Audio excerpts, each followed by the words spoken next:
They'll allow Cam Holding to play Rover at center field and play 4-on-3. Noble to Greer, to McLaughlin, back to Greer, now Noble. He'll shoot, just missed, short side ball loose behind the net, picked up there nicely by Eli McLaughlin, 8 on the shot clock. A minute left on the 2 penalties. Shot by Greer, that one missed. McLaughlin again behind the net, flips to the Crawford, tries to go 5-hole, and it goes in! When things are going your way, they're going your way. Now Matt Vince is steaming at the official. That's a power play goal, and it's 6-1. I just love the fact that they're moving the ball that fast, back and forth, side to side. You're getting Matt Vince to move around in this net, almost getting lost in there. As you can see from there, he wasn't hugging the post. It actually went 5-hole once again with Callum, but before that, the ball was zipping around, and that's exactly what you want to see in a power play. Chris Williams is having a conversation with David Pratt, the shot clock operator. Not sure what they're looking at. It would have to be a challenge if they're going to look at a shot clock violation. They're not going to. And it's 6-1, and they still have 55 seconds remaining on the power play, as Coates and Evans will meet at the face-off dot again.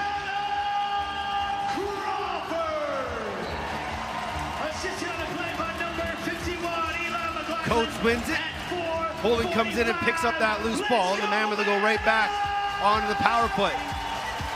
Crawford from McLaughlin at 4:45 on the power play makes it 6-1.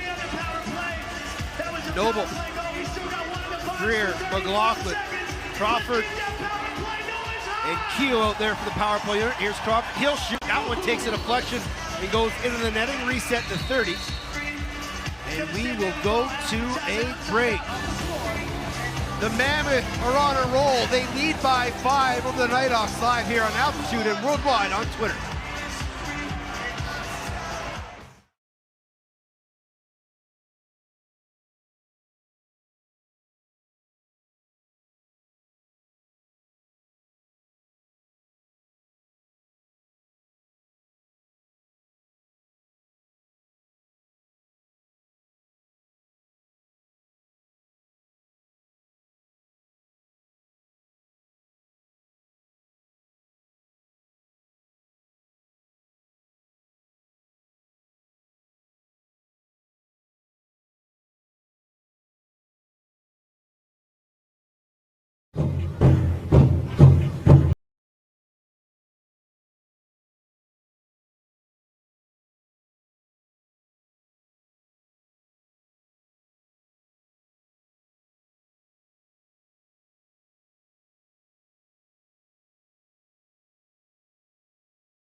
Including 3 straight goals by the Mammoth here, Gavin. Yeah, taking a look at this. You see McLaughlin once again off the bench, pick that corner. Callum Crawford on the other side picking that same corner. And then watch this loose ball. Smart enough not to pick up that ball for himself, but to scoop it towards his teammate who's wide open in front of the net and have him pop it home. The Loud House is buzzing. The Mammoth still have 28 seconds on the power play as Davis still sits in the box, as Colorado goes back to work with the man advantage. Number 2 power play in the NLL. Greer, Noble, backhand feed Crawford. He'll shoot and floats it over the top of the corner. Noble, twister, just missed wide. Greer with the rebound, he'll shoot, scores! Just an absolute shooting gallery here for the Mammoth. 3 shots in succession, and finally Greer goes short side, top corner on Matt Vince. And it's 7-1, and here comes Angus Goodley. And as you can see, once again, same corner. I guess Teddy was right about something here. Imagine that. Imagine that. You know, shooting low, shooting low, shooting low, and then all of a sudden when you get Matt Vince to bend over a little bit lower than he normally is used to, you're picking top corners. And once again, third top corner in a row besides Callum Crawford's power play goal there. Matt Vince pulled in favor of Angus Goodleaf, who has a 16.97 goals against average, 0-1 on the year. And Matt Vince has the helmet off, and he doesn't even look like he's going to be going back in this game, as he's having words with Mike Hazen and the coaching staff of the Knighthawks. Dylan Evans able to win that draw and gives it right back to Angus Goodleaf, who outlets it near side to Luke Banglin, and he airmails his teammate, and it's picked up there by the captain, Dan Coates. Greer unassisted on the power play at 5:32. 2 goals in 47 seconds. That's twice they've scored back-to-back goals in under 50. And they're right back to work with Callum Crawford. Crawford to McLaughlin, and gets it right back. Gets underneath. Callum Crawford, nice job by the defense of Rochester to slide over. Now here's a 2-on-1 the other way for Rochester. Great shoulder save, rebound, Hostig, and he couldn't put the ball in the back of the net as he was hit there by Jordan Gillis. And that's going to be a penalty on the Mammoth, as Ward made the initial stop on the 2-on-1, and then Gillis ran right through Gillies. And the Knighthawks will get their first opportunity with the man advantage. 23, 2 minutes, check from behind. Yeah, that's just a tough break. You see, Wardo made his initial save, and it bounced right into Hossig's stick, and unfortunately, that's pretty much the only play we could have made at that point without getting the next shot. So here comes the number 7 ranked power play in the National Lacrosse League. Palace sets it up. Dan Dawson tips it back to Resi Terrence, back to Dawson. Jackson, Dawson, he'll shoot. Another nice save there by Ward, but Hope couldn't handle a loose ball, and it's picked up there, reset in the 30 for the Knighthawks. Here's Quinn Palace. Up top, Dawson. He's got Vitarelli near side. Dawson will go low to high, and that one just missed. Loose ball battle, it's gonna be picked up there by Ilya Geitz. Nice job to scoop it near side. Hope's gonna battle for it. In there battling against Kyle Jackson and Corey Vitarelli. Ball still loose. Who's going to come up with it? Capito punches it forward. Ball still battling.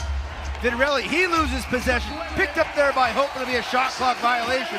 It'll be Colorado ball.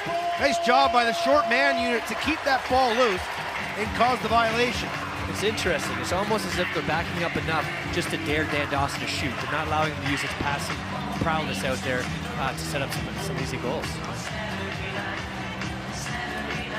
Again, fresh in net for the Rochester Knighthawks is Angus Goodleaf.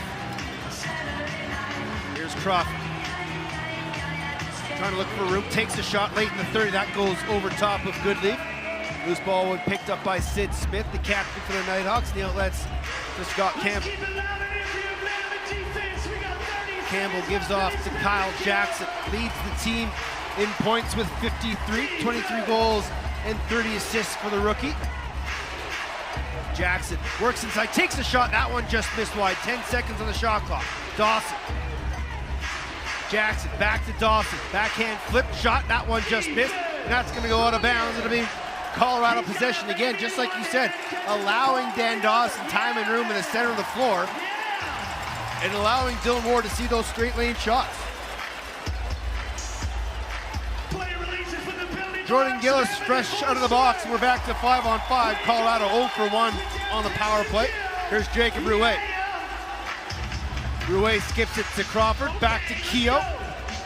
He'll shoot and score! Keogh with an outside changeup beats Goodleaf to the far side, and it's 8-1 Colorado. Yeah, Stephen Keogh knows his team very well. Obviously, he knows how Angus Goodleaf plays net, and he's using it to his advantage here in the shot. All last night at practice and all shoot-around this morning, you knew Keogh was fired up. You could just see it. He was talking about it. He was ready for this game. And that's the first real clear shot he's had on net, and beats Goodleaf far side under the glove, and it's now a 7-goal lead and a 6-goal run here for Colorado. Yeah, you always want to come out your next game against the team you just traded by. It's the first time he gets to see Rochester, who traded him. He wants to put on a show. Keogh, his 3rd point of the night from Crawford and Rouet at 8:36. Here's Jordan Dance. Getting his first taste of NLL action live. Dawson. Van Every. Belly pad save there by Dylan Ward. A new outlet near to Nick Ocello, and the ball popped in and out of his stick. And now Ocello runs right through Torrey Van Every. And what's going to be the call here?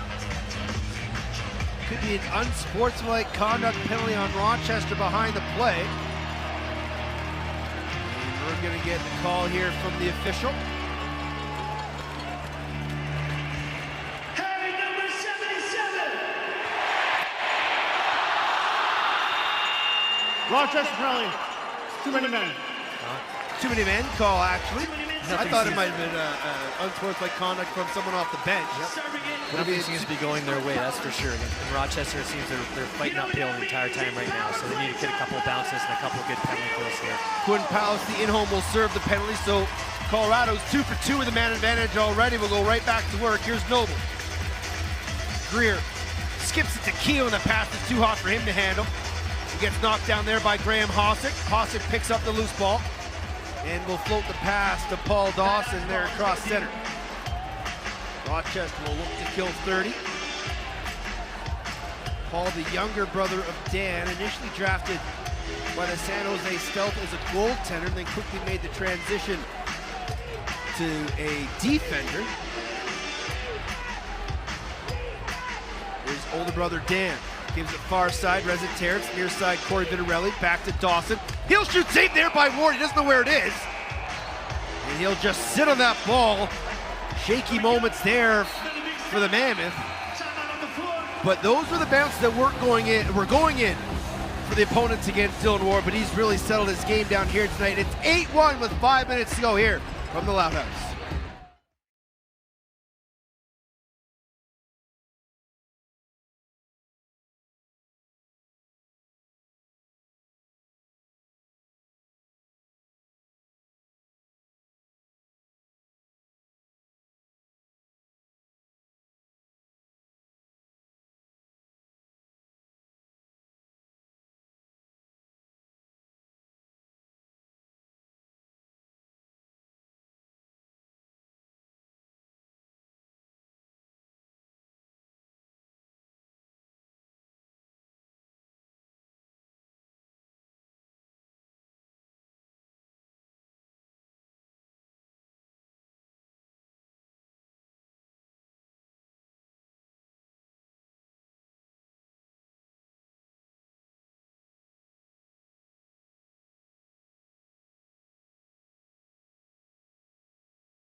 Welcome back to Denver, where Colorado leads 8-1, and they're on a 7-0 run over the last 13 and a half minutes. And Stephen Keogh leads all point getters with 3, a goal and 2 assists. And he's really taken advantage of playing against his former team. Yeah, he definitely has a heart of a lion out there. It's probably why he's banned from the Denver Zoo. But besides that, we're looking at him trying to prove his old team wrong here in the trade. And he wants to prove they still have some left in the tank, and he's doing exactly that this year. I told Gavin he had free range to talk about whatever he wanted. I didn't know he was a zoologist. We talk about the Colorado run of 13-24, where they've scored 7 to Rochester 0. Rochester hasn't scored in 23 minutes and 43 seconds. And Colorado still with 56 seconds on the power play. McLaughlin, Greer, now Noble. Diagonal feet, skip crease, Noble, twister off the post. Noble will track this one all the way back into his own zone. Dylan Ward will jog out, little foot pass, try and get his own little assist. He has 6 on the year. Here's Crawford. Noble, Greer. Down low, Eli McLaughlin. Noble comes around a pick, gives to Keel, pump fake. Back to Noble, skips it to Greer. Here's shoot, shoulder save there by Angus Goodleaf. Loose ball picked up by McLaughlin. 10 on the power play, reset to 30. Noble twister, and that took a deflection. And they go out of play, and they're gonna keep it here with the Mammoth. There's 7 seconds left on the too-many-men penalty served by Quinn Palace. Yeah, Rochester's always been known to get in the way of the shooting lanes there, get their buys in front of the balls, and that's what's made Matt Vince pretty important as well. His save percentage is a lot higher with the defenseman getting in the way of those balls. Quinn Palace just going to play Rover all the way down the other floor. I don't know if Colorado knew, but it doesn't matter. They'll take that third advantage. It's a 5-on-4 goal, not a power play goal, as Keogh gets his second, and it's an 8-goal run. It's 9-1 Colorado. Yeah, that looks like it backfired a little bit on Rochester there. Yeah, playing the extra man on the offensive end and not coming back to the defense. So we're playing 5-on-4 right now. Keogh takes a quick pass in the middle from Callum, puts it in the empty net. Top right-hand corner once again. Looks like that's a favorite corner for the Mammoth tonight. He said it kind of backfired. When your team fighting your playoff lives, you're down 7. Sometimes you got to try little things to see if anything will get your team back on track. And as you said, that one completely backfired, and Colorado just continues to run away with this one as they lead by 8 with 3.5 to go here in the half. Here's Jackson, almost got hit by the turf monster. One-on-one with Capito. Jackson skips it to Davis. Terrace gets a pick from Dawson, tries to get down the middle, tried to find Jackson, but the pass was behind him, so that was Jordan Dance. And it looks like Coates might go here as he's got Jarrett Davis all tangled up, and they wrestle to the floor. And you were saying that Jarrett Davis isn't much known for his fighting, but he's a very fiery guy. And when his team is down, he's always one to kind of try and spark his group. He took a couple shots there at the Mammoth captain, and Coates isn't one to back down. And I think they'll probably both go off for roughing as Coates gets a couple stick taps from his teammates. Yeah, at this point in the game, when you're down by 8, you're willing to do pretty much anything and everything to get your team back on track and maybe get them fired up a little bit more. And that's what Jarrett Davis is doing right there, trying to get his team fired up and hoping that they turn around a little bit 180 degrees here in the second half. You were a guy that wasn't afraid to throw him. What Colorado was your favorite part? Hitting a guy or getting hit? Oh, well, you always love to hit somebody, but getting hit's the best, isn't it? No, it's definitely not. You know, anytime you're in one of those fisticuffs, you got to be careful one way or another, and you're just hoping that you hit the guy more than he hits you. So Davis and Coates will head to the box. The last Mammoth goal was Keogh from Crawford and Noble at 11:28. And the penalties, both 4-minute matching roughing minors to Coates and Davis. So we'll play 5-on-5 for 4 full minutes unless anything happens in the meantime. And this is something that I would love to see the NLL do is when they're roughing matching, I get it. But even when there's 2 penalties called at one time, if they're different, I'd love to see the NLL go to 4-on-4. It opens the floor, lets the best players do what they do best, and more floor opens it up for goal scorers like Callum Crawford and Zach Greer and Dan Dawson. But when you just let the 5-on-5s work, it kind of defeats the purpose of calling penalties. Absolutely, it does. And you're right. As an offensive guy, I'm on your side 100%. The more floor space you have, the easier it is. The more entertaining the game becomes, and I'm a big advocate for that as well. Jump shot by Crawford, just missed the far corner. Loose ball was almost picked up there by Gillies, but instead there's Stephen Keogh with 15 on the shot clock. Once again, running uphill here, looks like missing loose balls, missing passes. Rochester's just their own worst enemy right now. McLaughlin, Crawford bobbled it, picks it back up. He'll shoot around the screen, hit a body on the way to the net, picked up there by Luke Magnan. Had a man all the way up the floor and said he'll hold on to it, not force it. Skips it far side. Terrace, Van Every scored on his first ever National Lacrosse League shot, and that's Rochester's only goal. Dawson to Vitarelli near side. Gets a pick from man every inside feed. Loose ball inside, saved there by Dylan Ward. I don't know how he saw that shot, but a fantastic save by Ward. And here comes Nick Costello. Here's Noble. A minute 20 remaining here in the half. Mammoth lead 9-1. Shot there, knocked down in front by Paul Dawson. Former goaltender, not afraid to get hit with the ball. Dawson right down the pipe. He'll shoot, and there's Downing who's going to take one off the leg. Quick outlet to Ilya Gaich. McLaughlin sprints. Gaich with a tricky little bouncer. Gaich gets it right back. Pump fake shot, and there's a save by Angus Goodman. And it looked like Colorado maybe wanted a quick shot there. Under a minute to play, so Colorado should have the last possession here in the half. Campbell to Dawson, time and room shot, kicked aside there by Ward. Loose ball, and Ward has it with just over 30 seconds left. So Rochester looks like they might have last possession as Sweeting gets it across center. Gives off to Jacob Rouet. Keogh to Wardle. Keogh gets it right back. 10 on the shot clock. 7 seconds difference between game clock and shot clock. Crawford, time and room. Gives to Ray. Didn't have it stick. Crawford double clutch and gets a reset. And the Mammoth will have last possession. Ward to the bench.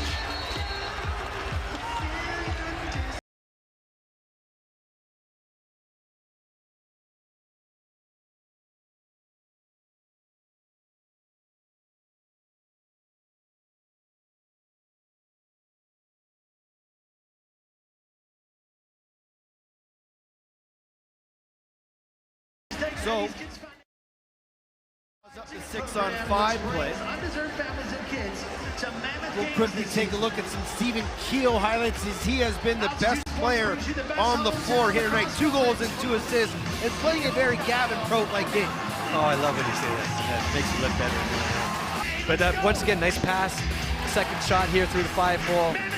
Coming across, getting himself in the middle, right positions at the right times, getting his nose dirty, being in those bad positions where you're in the middle, you know you're going to get hit, and he's not afraid to do so. That's just his type of play. He's a hard-nosed, rugged player, gets to those dirty areas, will fight for a loose ball, will lay a big hit. The biggest impression he made on this Mammoth fan in his first game, he did an absolute massive hit on Curtis Manning against Calgary, sent this place to the roof, and he's just been a fan favorite ever since. So, 6 seconds left in the game clock, still 30 seconds left in the timeout. It'll be Keogh, Noble, Crawford, Greer, Wardle, and Eli McLaughlin, the 6 men out there for Colorado, as they try to get one more here before the end of the half. They lead by 8. They're on an 8-goal run. And if they can take a 9-goal lead here in the break, they got to feel pretty good about their chances, but as we've seen before, the halftime break can be a good thing and a bad thing for teams with momentum. So here we go. They put a couple seconds back on the clock. Crawford to McLaughlin. He shoots, saved there by Goodleaf, and that'll be the end of the half. As the Mammoth end on an 8-0 run and hold Rochester scoreless for 28.5 minutes. Thoughts on the first half, Mr. Prout? Well, you know, my keys to success, Mammoth did all 3 of them at this point. You know, they came out very fast. They got the crowd involved, scoring highlight goals. Then they also did their transition game, you know, with Cam Holding and Brad South. Those guys right there, they helped out with the transition game. Third is getting to their Matt Vince. We had him pulled for whatever reason. He's not coming back into the game. But Colorado is doing nothing. They can't do anything wrong. And Rochester at this point can't do anything right. But I don't expect that to be the exact same in the second half. As you know, it's a game of runs, and hopefully Colorado keeps their run up. Shots 26-19 in favor of Colorado, who lead it 9-1 over the Rochester Knighthawks. We'll be back with analysis at the half. Rochester needs to change it up. Mammoth got to keep on rolling. You're watching the NLL on Twitter and Altitude.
Saskatchewan Rush come to the Pepsi Center. You can see that game live here on Altitude at 7:30. Gavin will join us back here in the halftime intermission for second half highlights. It's 9-1 Mammoth live on Altitude and Twitter.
.4:15 remaining in the intermission here inside the Pepsi Center. Teddy Jenner alongside Gavin Prout.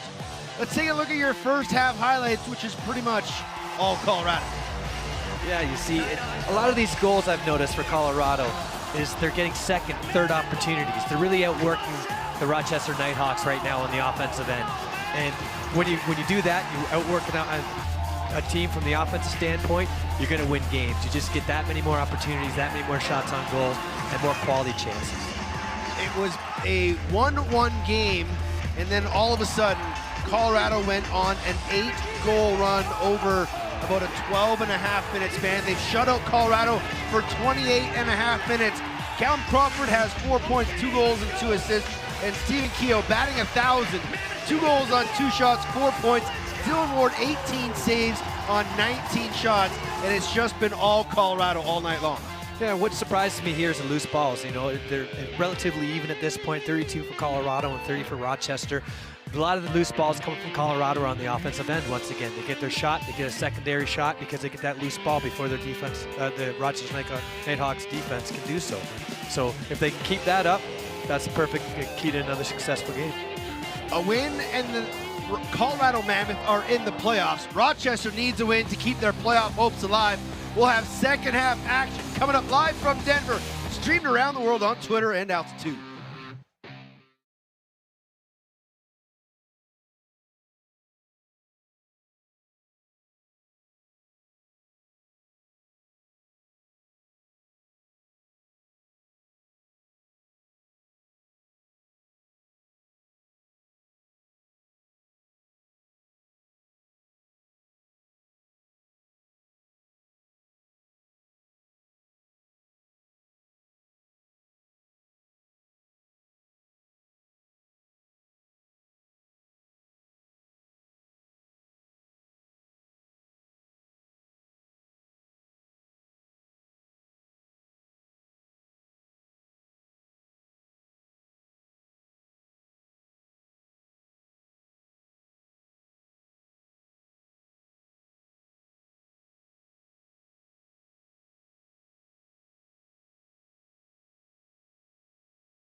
Center.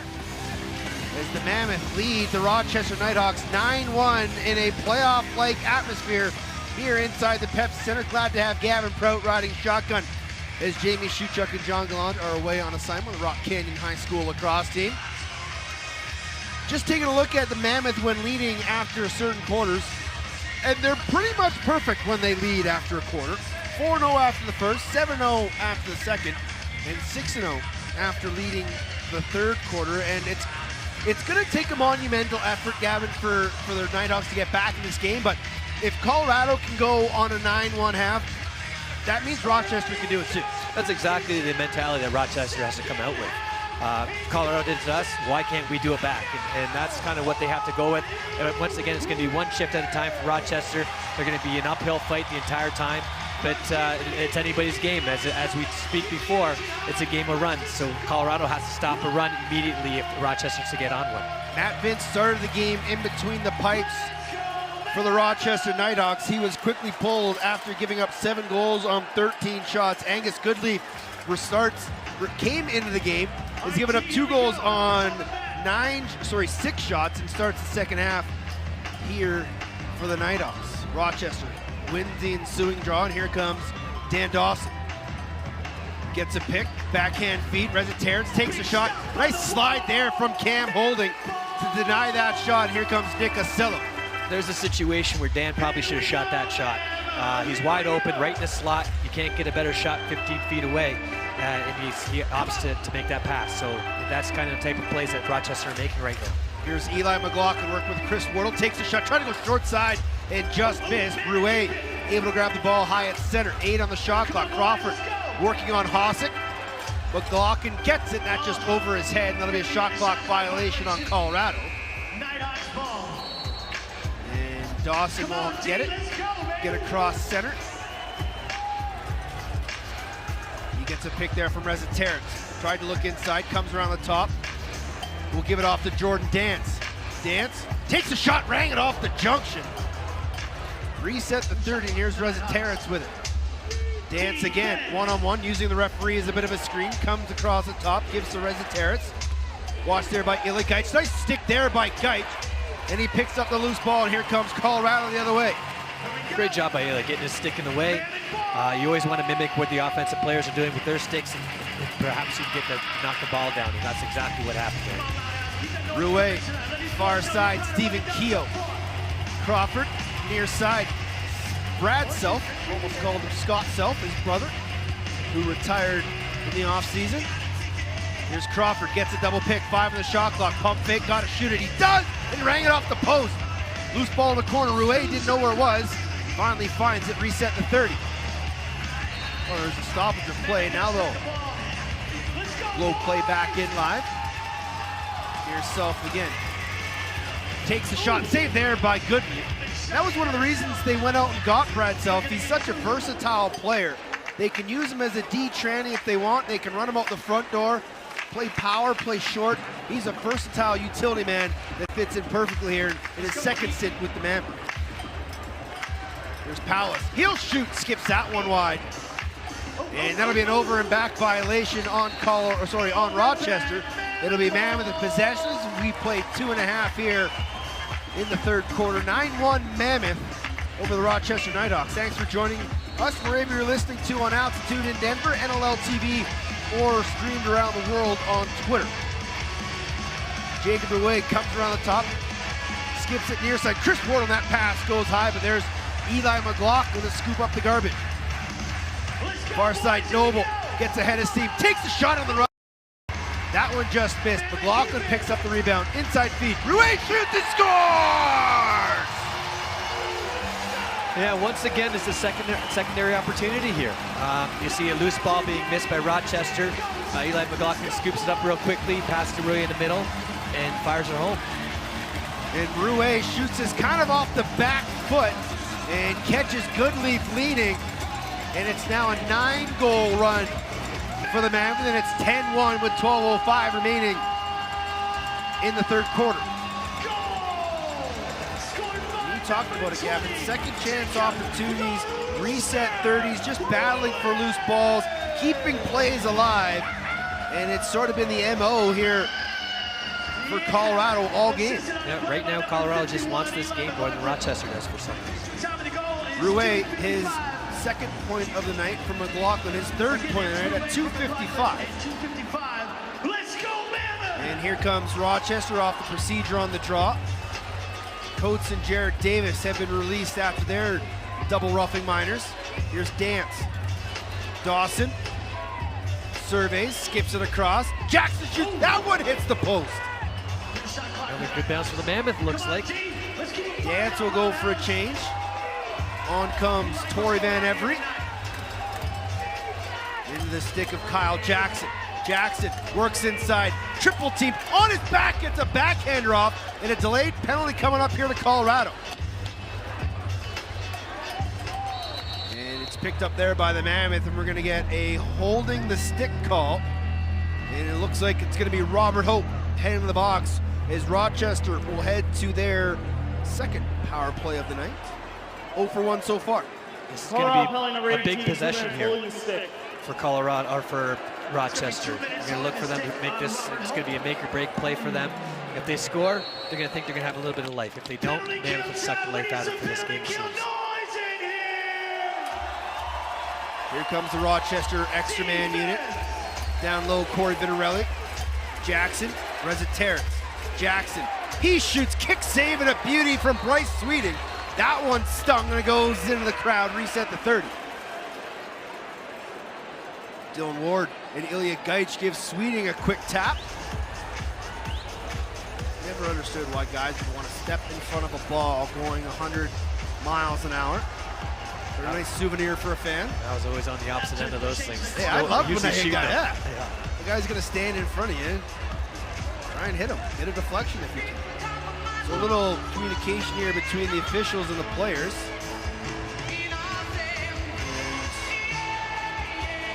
And Chris Williams, the head referee, is over at the scorekeeping box. Sorry, that's Blair Ferguson, I believe, just having some words.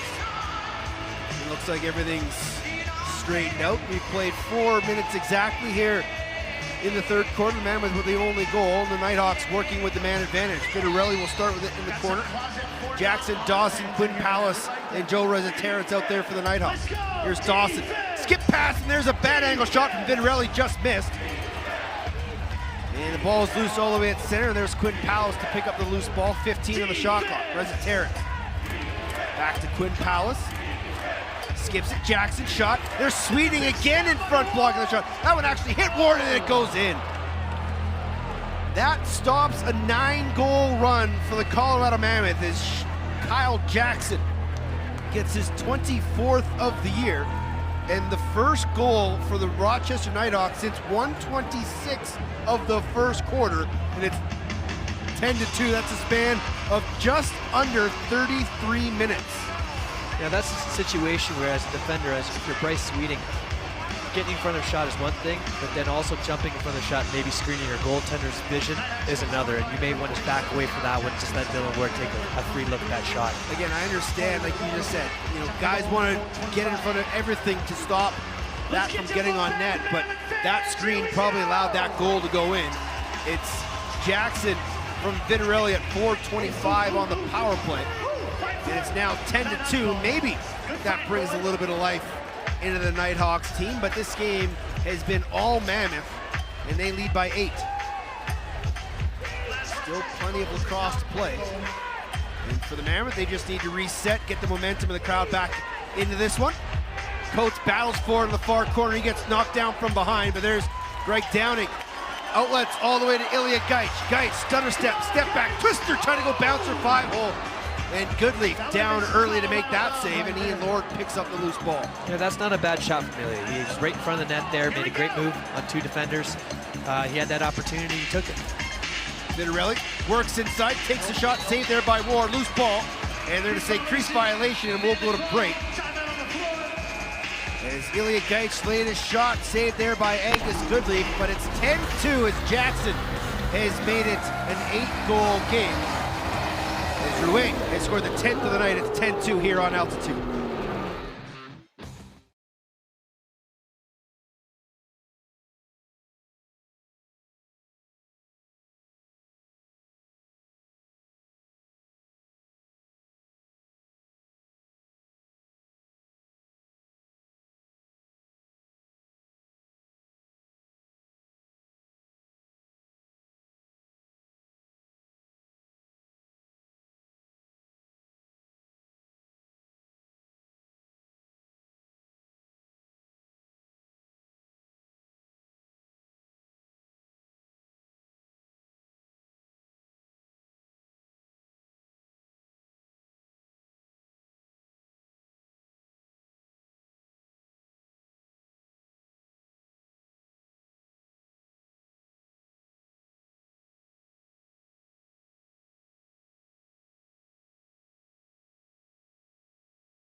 Well, absolutely, 100% it does. The team rallies around the atmosphere, rallies around the excitement of the crowd, and it definitely gets your shot up an extra mile or two an hour.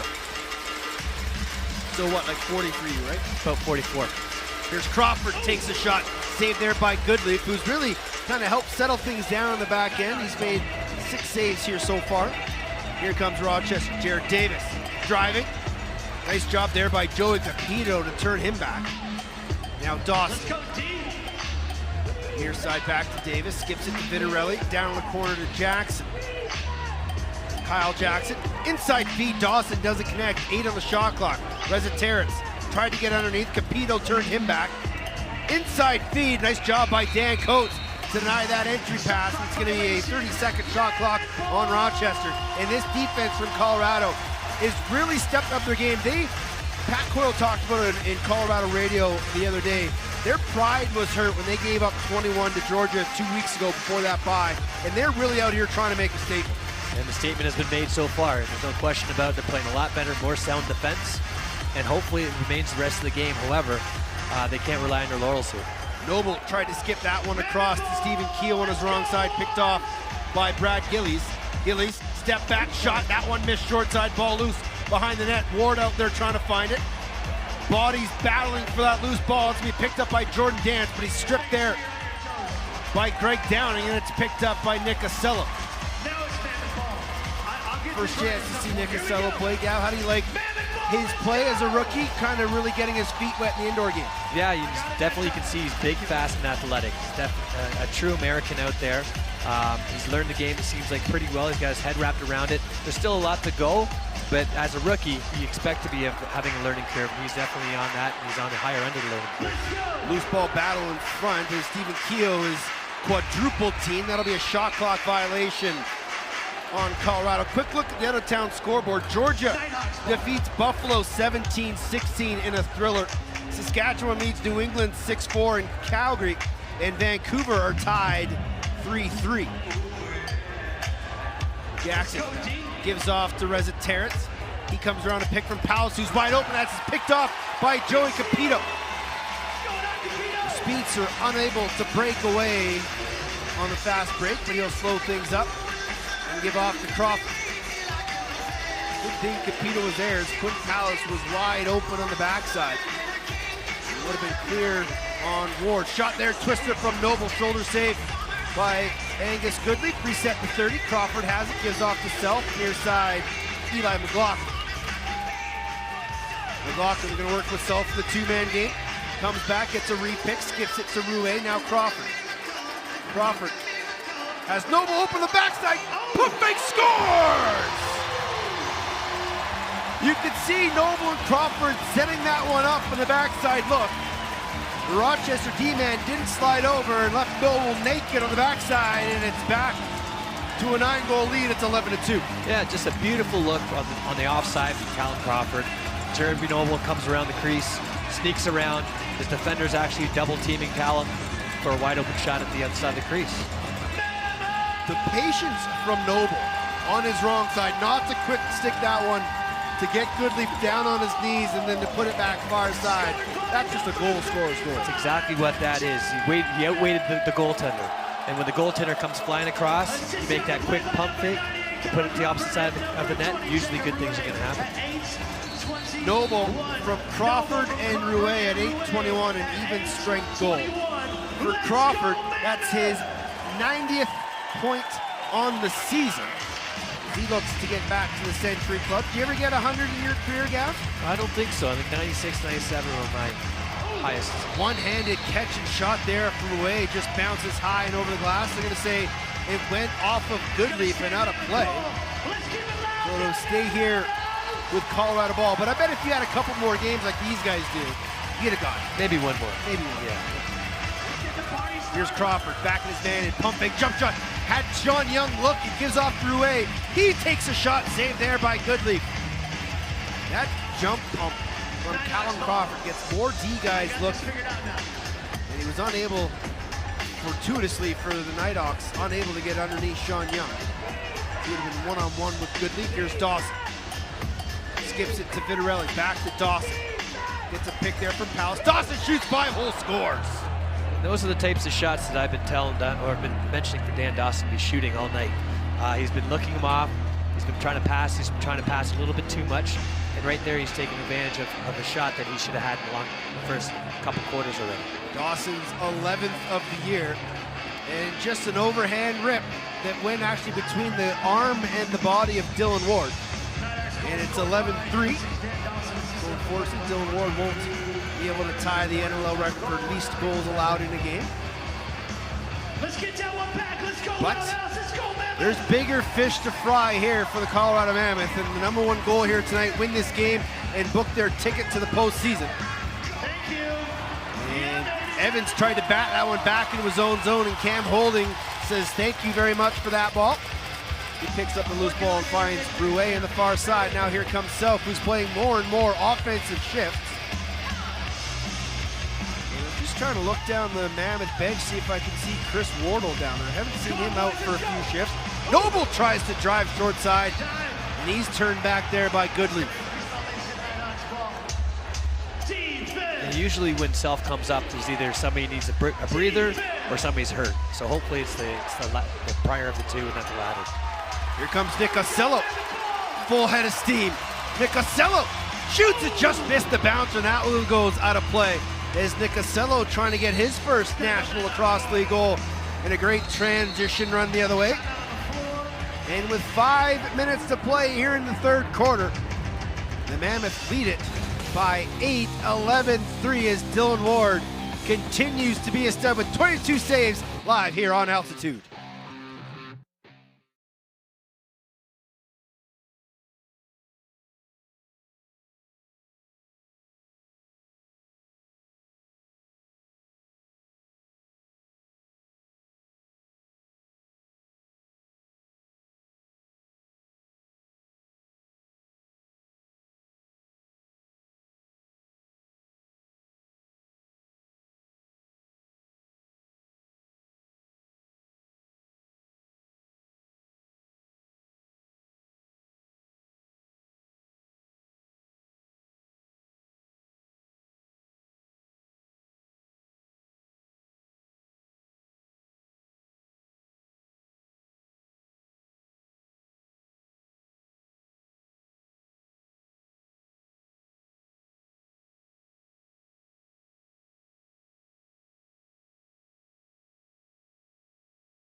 $11-3 is your score here with 5 minutes to go inside the Pepsi Center live on Altitude, NLL TV, and Twitter. Callum Crawford has 5 points tonight, which gives him 90 on the season. And he's only 25 short of his total from last year, but he really has been the offensive MVP of this team all season long. Yeah, he's definitely an integral part of this offense here. He's a dynamic player. You look at him, he can pass, he can shoot, he can make his own moves. Rolls out pick and rolls. He's a very smart individual on the offensive end, and that's what you want your offensive leader to be like. 4th time in his career he's surpassed the 90-point total. 115 last year was his career high, and he just continues to be a force. And what a free agent pickup by general manager Steve Dovett from the Swarm a couple years ago, and he has fit in perfectly, and he loves the Denver lifestyle. Back to live action. Jackson takes the shot, saved there by Dylan Ward. He's gonna long ball this one to Joey Capito. And he's gonna have to run onto this one. Takes a pop from behind there by Davis. Capito tried to get right to the heart of the net. And a trail check there from Davis. Denied Capito right in front of Angus Goodleaf. Little hidden ball trick there from Davis. And he'll give off far side. Torrey Van Every has one of the 3 goals. Then he just absolutely sails one into the crowd. And hopefully everybody's okay there. It looked like it went off the young lady's shoulder. Rochester seems to be all right. Everyone's getting in front of shots tonight. Here's Wardle. Good to see him back on the floor. And now Keogh. Near side Wardle. Had the underneath lane. Tried to go around the top of Dylan Evans. Wardle. Crawford. McLaughlin. 5 on the shot clock. McLaughlin gets his hands free. Tries to get a shot off. Can't. And here comes Rochester the other way. Yeah, right there you see that McLaughlin was trying to fight against going underneath, and that's exactly what you want to do in an offensive player. Rochester was giving him the underneath, and hopefully they'd pass it back, and he did the right play.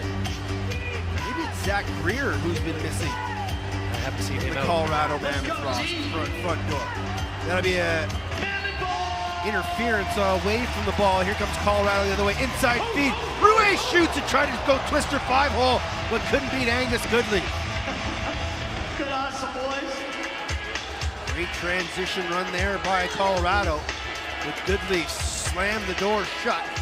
Here comes Rochester as they trail by 8. 3 minutes remaining here in the third quarter. Davis skips it. Jackson. Now Quinn Palace.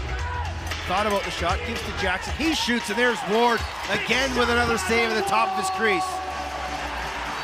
As Ilya Gaich reaches out and grabs Jared Davis, pulls him down. That's one person that Jared Davis obviously does not want to mess with, is Ilya. The quiet assassin, Ilya Gaich.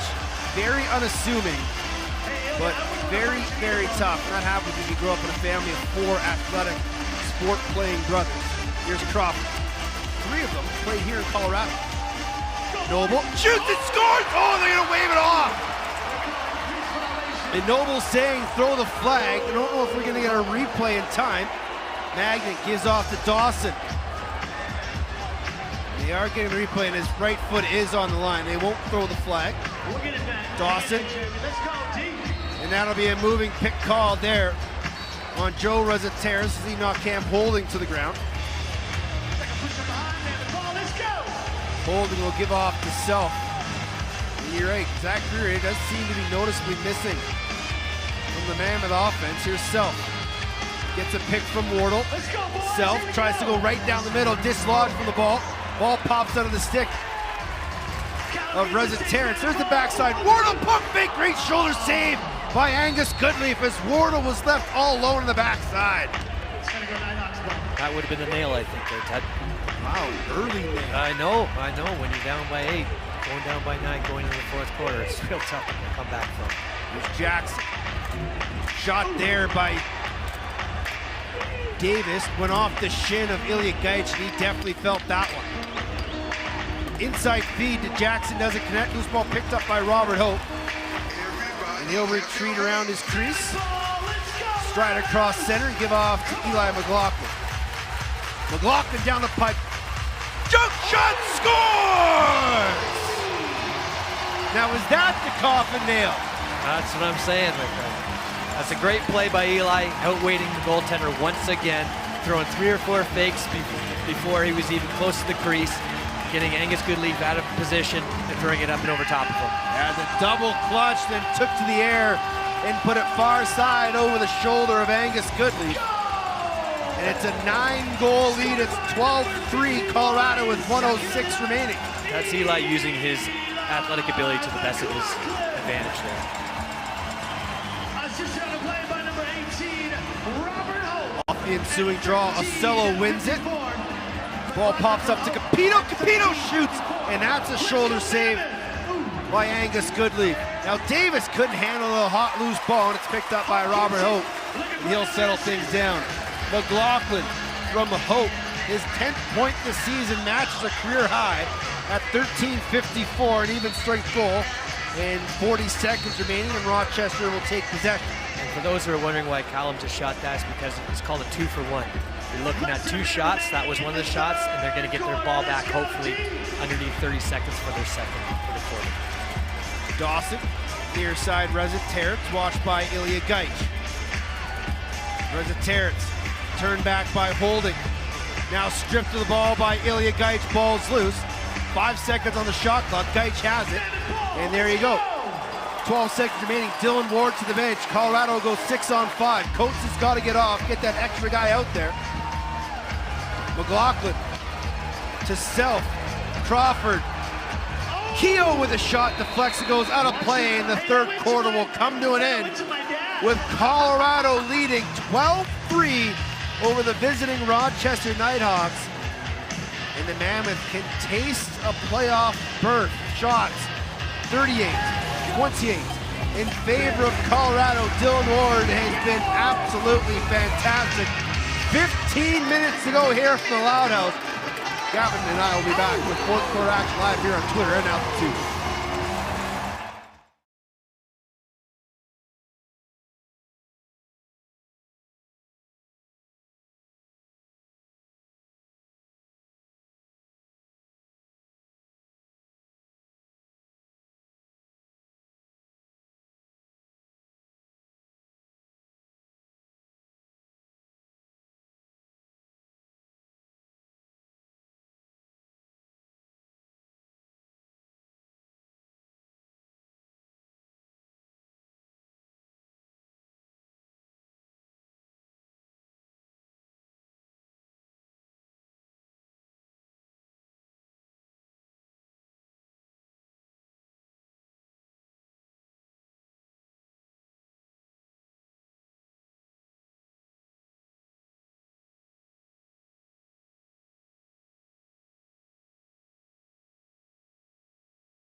Welcome back inside the Pepsi Center, ladies and gentlemen. Colorado leading Rochester 12-3.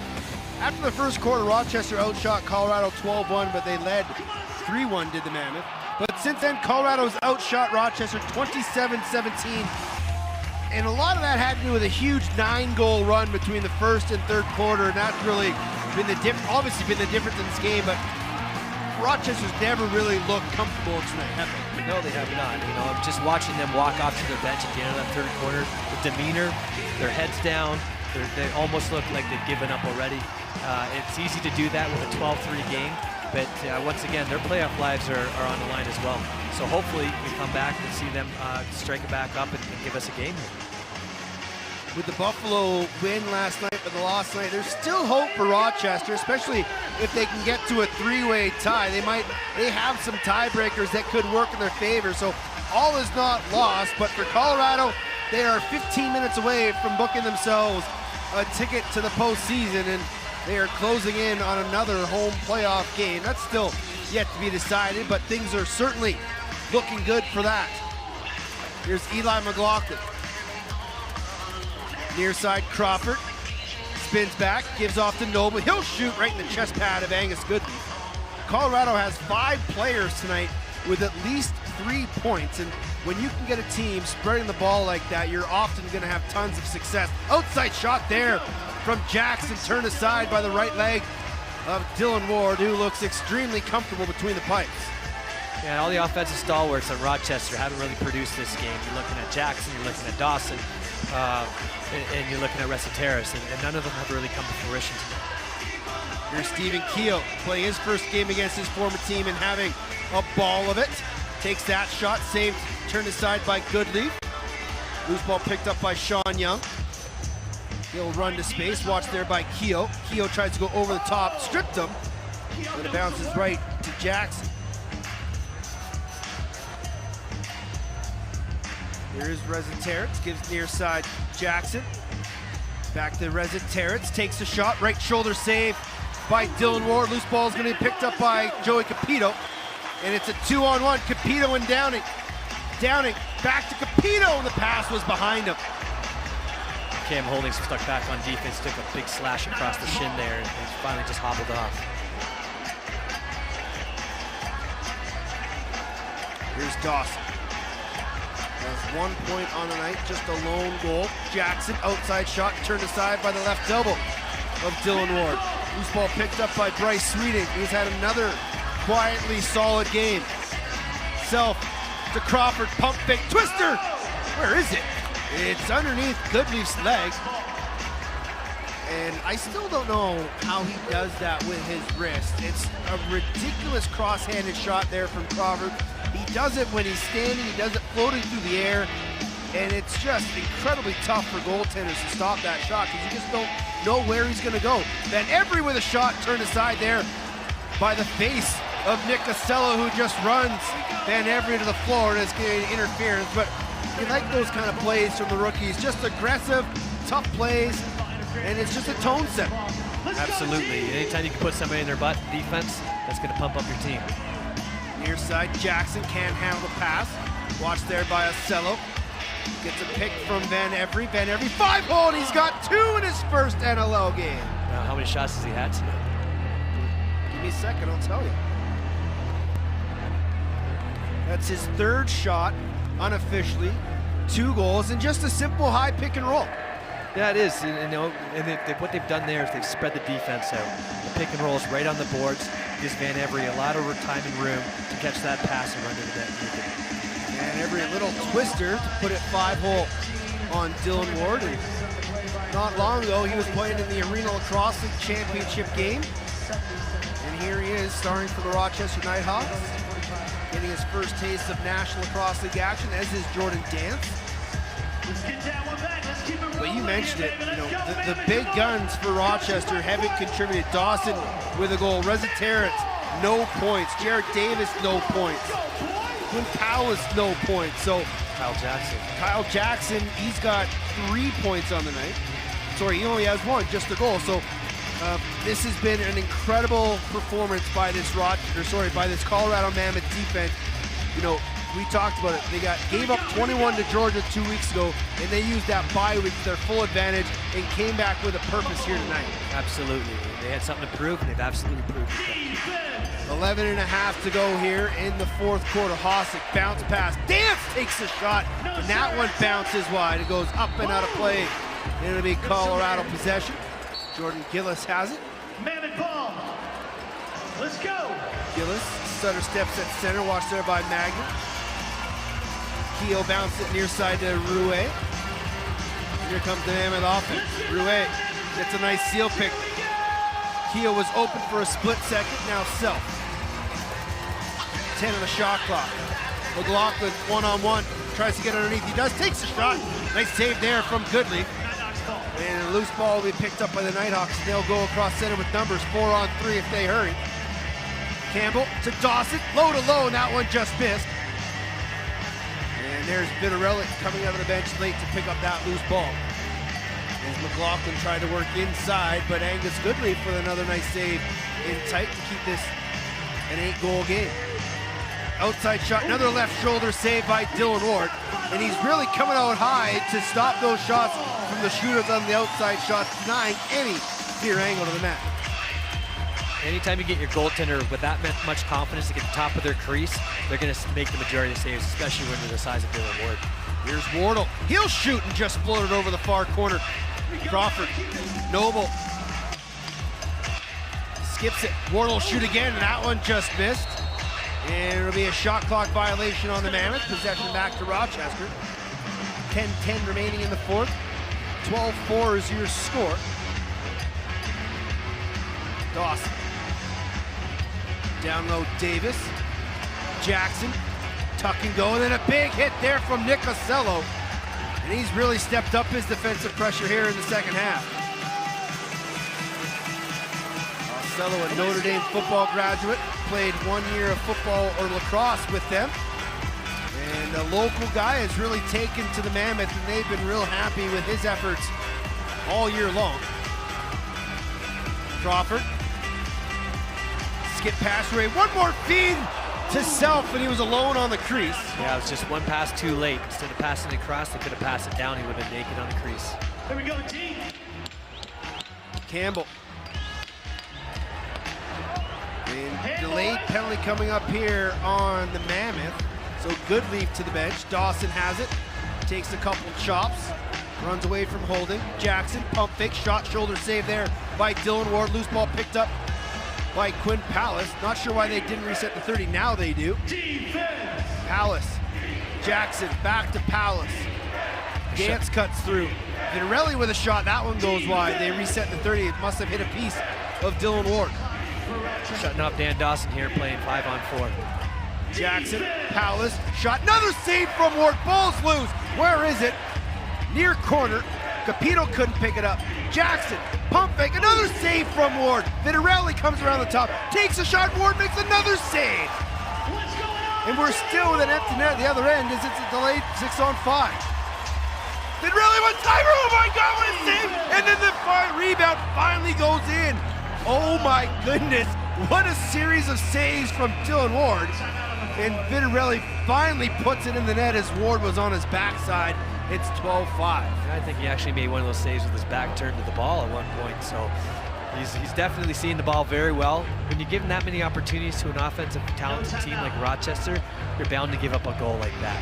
And as you see with the bad bounce back to Corey Vinarelli, had an open net to shoot at, you don't miss too many of those. Vinarelli, first of the night, third of the season.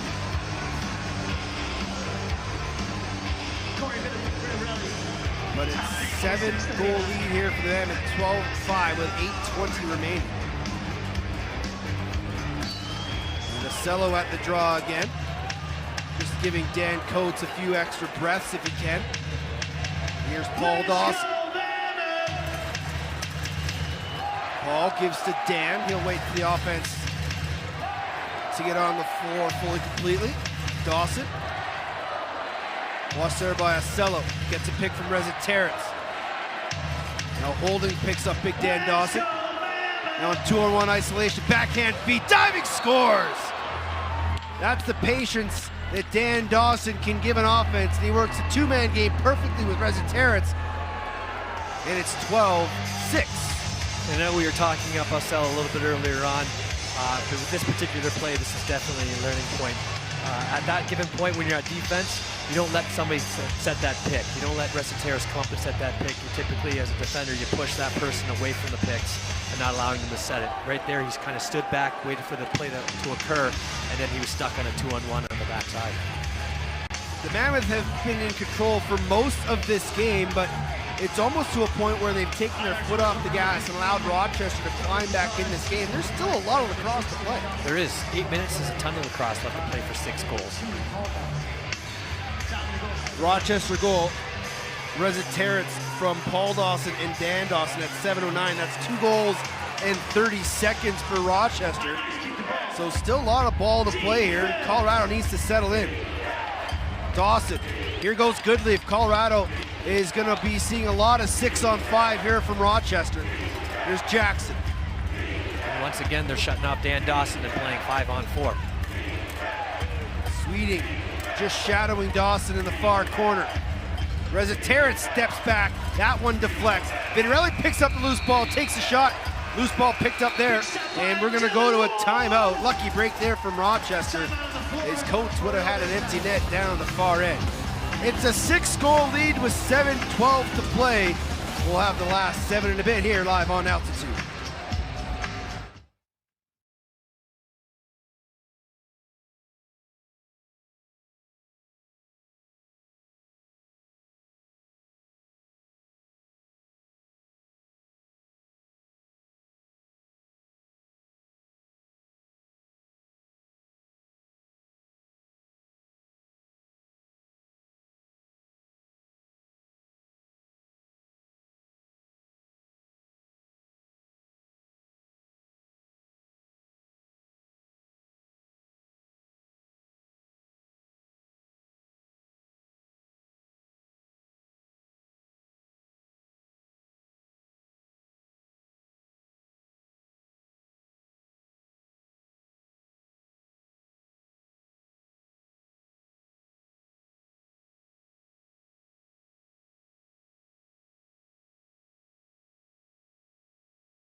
Welcome back inside the Pepsi Center where it's 12-6 Colorado over Rochester. And even though the Knighthawks have gotten themselves a little bit back in this game, the real story tonight has been the play of Dylan Ward between the pipes, who just continues to be the MVP of this club. Yeah, when you take a look at his game style tonight versus the other nights, maybe against Georgia or whatever, you can see he's a lot more comfortable than that. And when you become that comfortable, the ball tends to go a little bit slower, seems to be a little bit bigger, and your body gets in the way a lot more often than not. So he's had an absolutely fantastic game, as you said, even though he's let 6 goals in. He's definitely the defensive stalwart of this Colorado Mammoth team. Back to live action, 7:10 to play. The Loud House crowd cheering on the hometown Mammoth. Here's Self. Far corner, Eli McLaughlin gets a pick there from Wardle. Wardle's open on the backside of the cut through. Crawford couldn't get him there, and that'll be a moving pick called on Noble. Here comes Rochester the other way. Crawford can be stuck out there on defense. Goodleaf not gonna go to the bench. They'll play straight up 5 aside. Crawford's gotta find a man up top, and that's gonna be Jackson. Jackson and Vitarelli working 2-man game. Jackson to Palace. Vitarelli takes a shot. Nice save there from Ward. Crawford's got a battle for that ball. Picked up Vitarelli. Vitarelli knocked to the ground. Jackson has it. Inside feed. Vitarelli, another great save there from Dylan Ward. Crawford got to stay on his man. Now bounce pass to Jackson. Rochester trying to, work the advantage of having Crawford there. Loose ball. Vitarelli tries to dunk it. Loose ball. Where is it? And it's finally going to be picked up by the captain, Dan Coates, and Rochester really exposed Callum Crawford on the defensive end there. That was definitely a tough shift for Callum there. He could have had 3 or 4 loose balls, and maybe he was gassed there, it seemed like, and he's kind of wandered off the bench, but shaking his head. He knows he went on the wrong side of the floor there. Here comes Chris Wardle. Gives off to Rouet.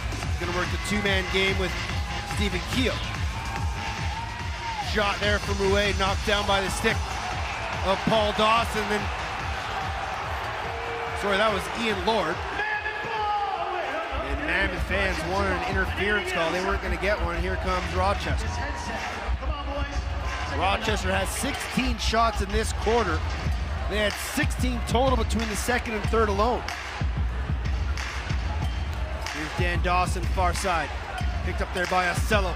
Dawson, nice slide help there from Sweeting. Dawson shoots, bouncer, saves off the back of Dylan Ward. Where's the loose ball? Dunk attempt. Ward makes another save, and the ball gets stuck in his leg pad. And he quickly outlets to Robert Hope.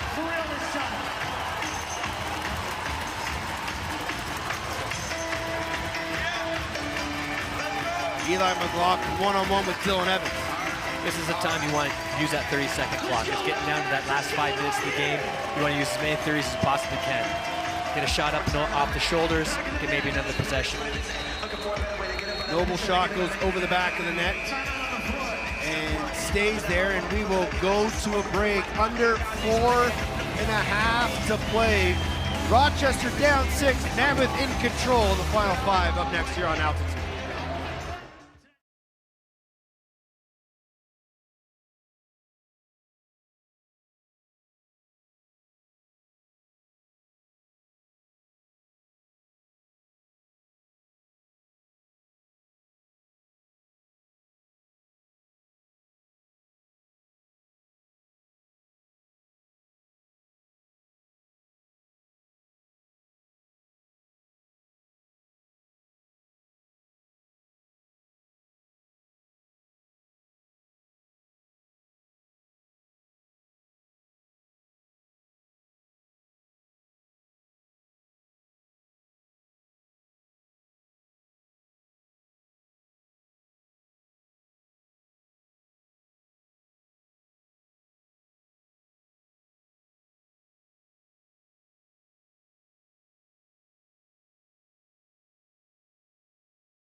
4:37 remaining here in the fourth quarter with Colorado leading 12-6.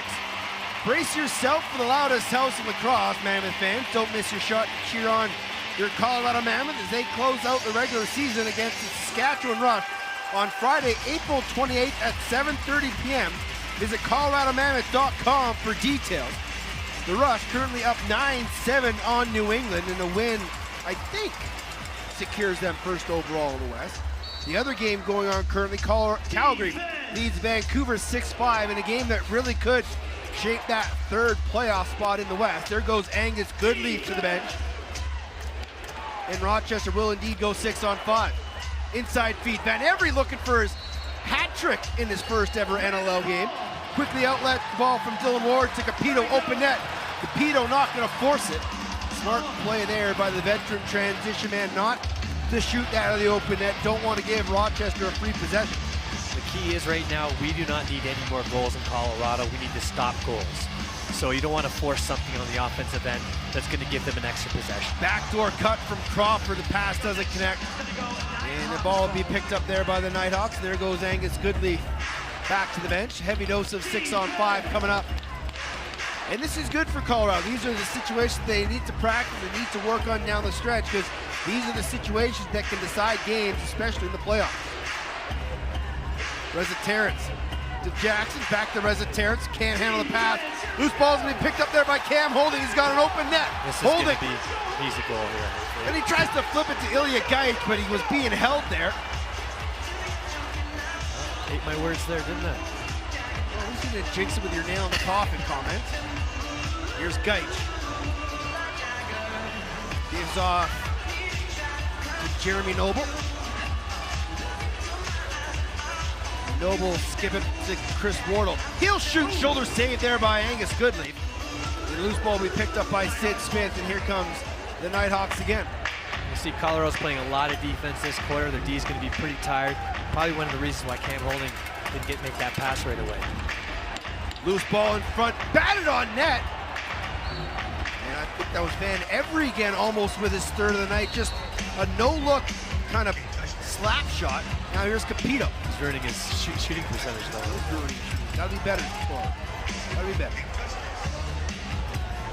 There's Dan Coates. Can't touch it, let's go. And that pass to Crawford. Crawford's like, what are you passing me right there for?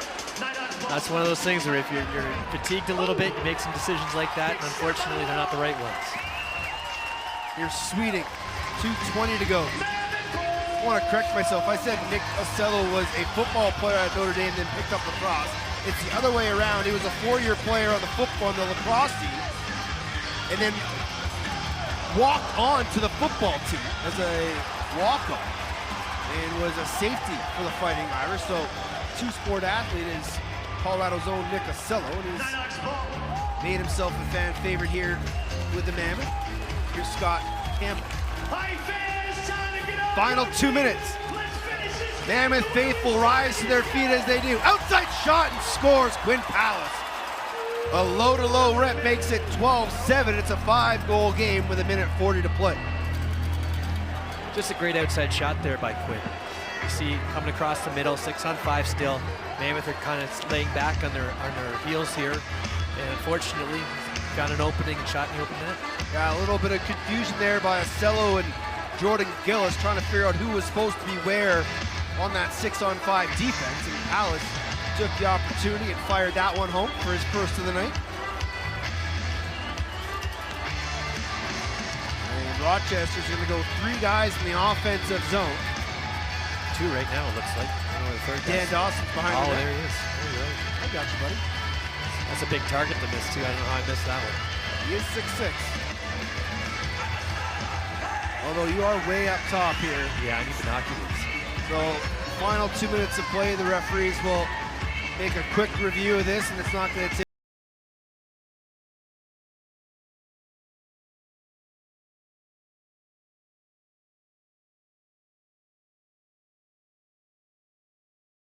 So, quick review from the crew chief.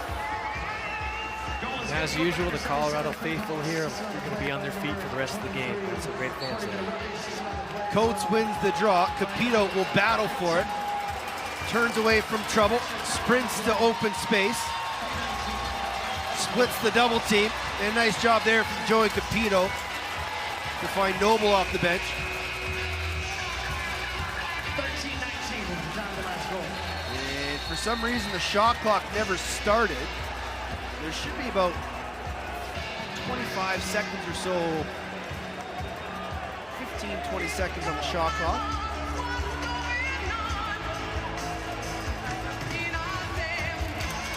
So the officials are going to talk this one over with scorekeepers.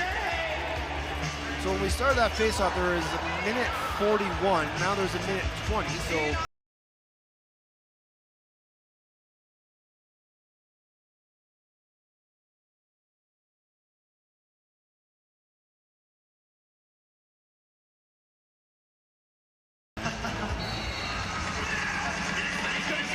maybe they're just going to count this down. They are. They're just leave it where it is. It should have been 9 seconds, so we're counting down from there. And the shot clock stuck at 2. And Holding saw the referee just counting down, so he rolled in the corner. It wouldn't be 9 seconds because they didn't win possession right off the draw right away. But regardless, it's your first time. We give you a break. I'm going to disagree with you there, Jack. Final 50 seconds of the broadcast. One-handed backhand there from Quinn Palace. Loose ball picked up by Dan Dawson. Reza Terrence to Dance. Outside shot. That one missed wide. One-handed grab from Downing. Flips it up to Ilya Geich. Wide open net. Ilya shoots and scores!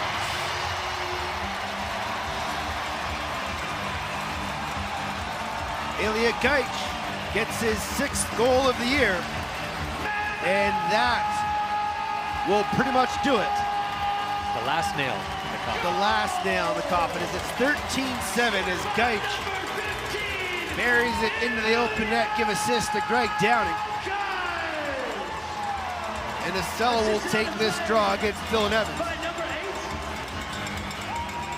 And the Colorado Mammoth will book their ticket to the postseason. And it's the 5th time this year the Mammoth have held to an opponent to under 10 goals. And it has just been, you know, they say defense wins championships, and Pat Coyle has really helped this defense turn around, as I believe Rochester has called a timeout. Rochester. But Dylan Ward and this defensive group and head coach slash D coach Pat Coyle have really put in a fantastic defensive system that's given a lot of teams some trouble. Sure, a few teams have figured it out, but for the most part, this has been a defensive-oriented team, and when you get an offense that contributes the way this group does, they're pretty tough to beat. Yeah, Pat Coyle does run a different system than typical historical defenses have had in the past. They don't double team very often. They actually slide from a different area than the middle. So it's for offensive players who don't see it on a regular basis, it's really tough to understand where the next slide is going to be coming from. You played with all 3 of the Mammoth coaches during your tenure here. What was Pat Coyle like as a teammate? He was intense, you know.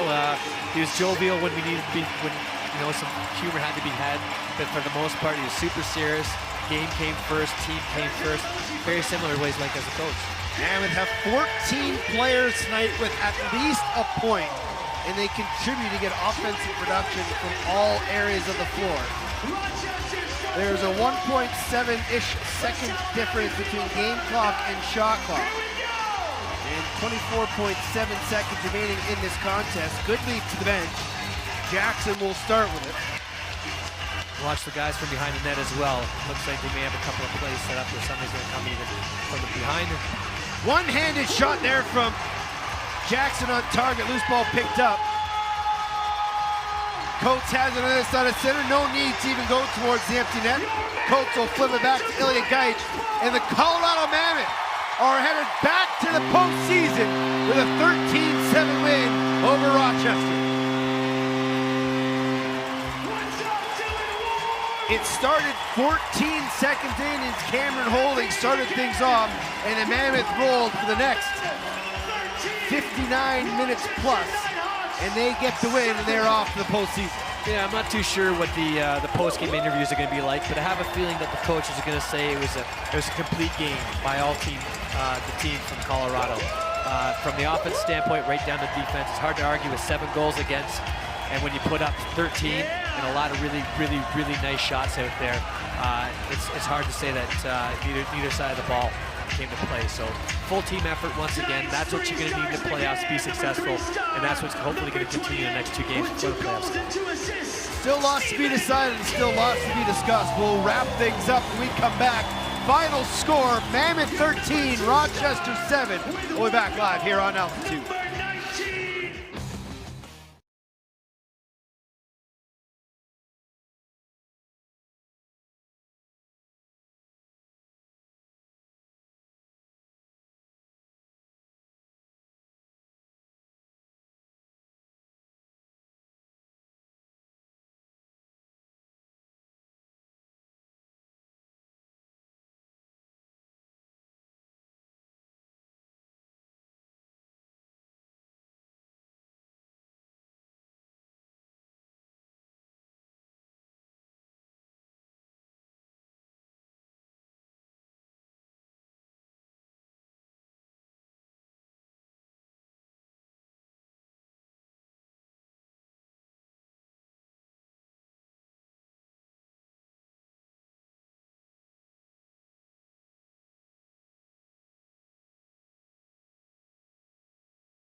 Welcome back inside a raucous, loud house here in Denver. Teddy Jenner still joined by Gavin Prout. Final score 13-7 in favor of the Colorado Mammoth, who are off to the playoffs. And we talked about it.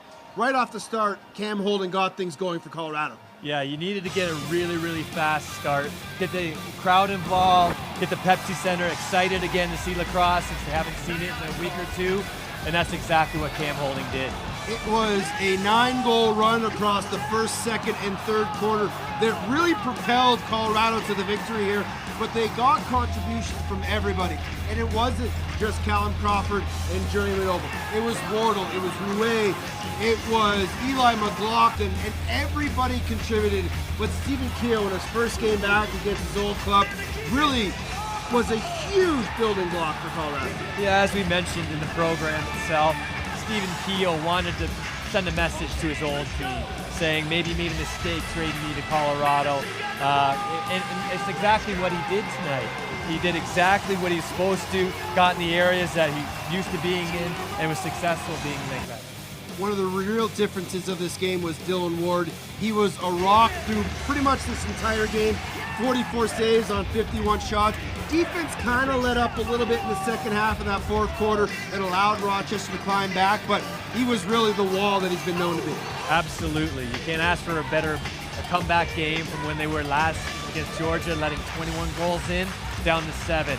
It's like Dr. Jekyll and Mr. Hyde, and definitely the better one came out tonight. Head coach Pat Coyle told me that, you know what, last week's game, or 2 weeks ago, was a blip on the radar. That's not what this team is all about. The effort we saw tonight is typical Colorado lacrosse, and they were on display all night, and the home fans were true to a fantastic contest. Yeah, absolutely. If that's the effort you're going to see in the next 2 games, there's definitely going to be some sounds that as if they're going to be going a little bit further in the playoffs than they have in the past. That's the type of typical playoff effort that you're going to need, and that's what the team's going to need to do in order to be successful. There's 2 games left in the regular season for Colorado. They're in Vancouver next weekend, then they're home to the Rush, and which will be the final regular season game, but there's still plenty to be decided. They don't know if they're going to finish second, first, or third. They don't know who they're going to play against, so you still got to keep momentum going forward. Absolutely. What you want to do is focus the next game. Yeah, I can't look forward into the playoffs. You are in it right now, but you're not quite sure who you're going to be playing, where you're going to be playing. It may be a home game, it may be an away game. So right now, you focus on the team, you focus on what got you there successfully, and that's exactly what this team's going to be capable of doing. From the first whistle to the last, it was all Colorado Mammoth. Your final score, Rochester 7, Colorado 13. Be sure to join us Friday, April 28th at 7:30 p.m. when your Mammoth close out the regular season against Saskatchewan Rush here at the Loud House. Please visit altitude.tv for your upcoming Mammoth broadcast schedule. Altitude is your HD home for Mammoth lacrosse. For myself, Gavin Prout, and the entire crew, thanks for your company, and goodbye for now.